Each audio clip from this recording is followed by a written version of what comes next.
చల్లగా పాడుతా తీయగా చల్లగా. స్వరజ రామ్మ, ప్లీజ్ వెల్కమ్ హర్.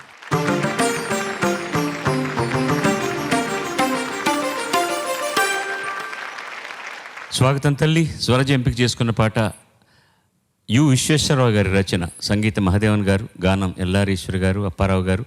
కంచుకోట సినిమా నుంచి అర్ధరీతిరి కాడ అత్తయ్య నాకు కల్లోకి వచ్చింది మామ.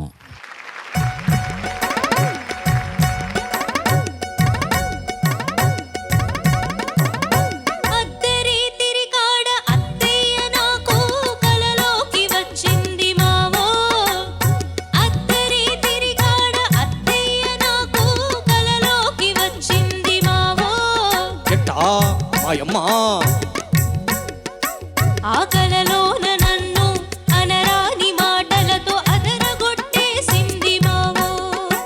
ఆ కలలోన నన్ను అనరాని మాటలతో అదరగొట్టేసింది మావో.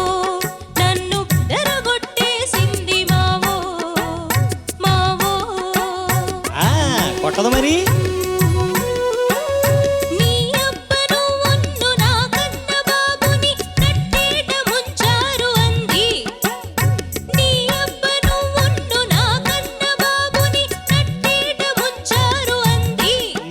ముంచారు కంటే ఆవుసురు ఫలితంగా నా దేవుడు నాకు దక్కనే దక్కడంది.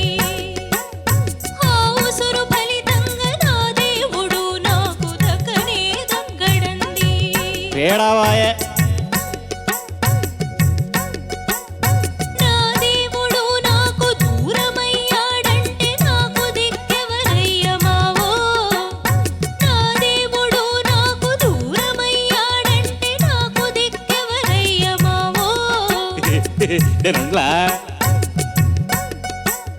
కడసారి సూపుగా ఒకసారి చూసొస్తని దయ నాకుంటే మావో.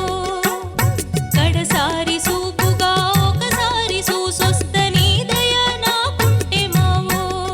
నువ్వు తలుపులు తీర్చు మావో. మావో తలుపులు తీర్చు మావో.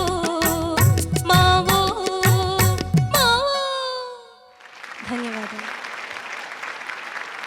బాగా పాడావమ్మా. కోడలి ఆత్మఘోష అంతా ఇలా ఆవిష్కరించావు నీ గొంతుతో. అనాదిగా ఉన్నది మనకి అత్తలేని కోడలు ఉత్తమురాలు, కోడలు లేని అత్త గుణవంతురాలు. సరస్వతి లక్ష్మీ సంవాదాల్లాగే అత్తాకోడళ్ళ సంవాదాలు కూడా మన సంస్కృతిలో మన సాహిత్యంలో భాగాలు. దాన్ని కంచుకోట సినిమాలో ఇలాగా పాటగా పెట్టారు. చాలా బాగుందమ్మా. ధన్యవాదాలు. రమణారెడ్డి గారు సినిమాలో పాత్ర వాణి శ్రీరాముడు మామ కోడలు. ముగుండు దూరంగా పెట్టి తలుపు నేను రావాలనడానికి నాటకం ఆడడం అనమాట. బలి చెప్పినావయ్యా నువ్వా. అప్పారావు అని చదివాను నేను, పాడింది ఎవరు అని. ఆ చక్రవర్తి గారు అసలు పేరు అప్పారావు. ఈ డైలాగ్స్ వాడు చెప్పాడా? అచ్చం రమణారెడ్డి గారు చెప్పినట్టే చెప్పుంటాడు వాడు. బాగుందమ్మా ఈ పాటలు. అక్షరాలు బాగా వినపడుతున్నాయి, శుద్ధంగా వాడు. అతను కొంచెం ఈ మధ్య విజృంభిస్తున్నాడు, ఎందుకో తెలియట్లేదు. చాలా విజృంభిస్తున్నాడు. హాయిగా వెనక పిలక పెట్టినప్పటి నుంచి అతనికి ఏదో కొత్త ఎనర్జీ వచ్చినట్టు ఒక ఫీలింగ్ నాకు. ముందు కళ్ళు బ్రైట్గా కనపడుతున్నాయి. బాపు గారి కార్టూన్ ఒకటి గుర్తొచ్చింది నాకు. ఒక పాపను తీసుకెళ్తుంది అమ్మాయి తల్లి డాక్టర్ దగ్గరికి. ఆ అమ్మాయి కళ్ళు ఇలా ఉంటాయన్నమాట, ఇలా ఉంటాయి.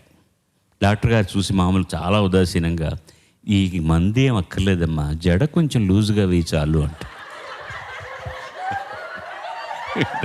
ధన్యవాదాలు.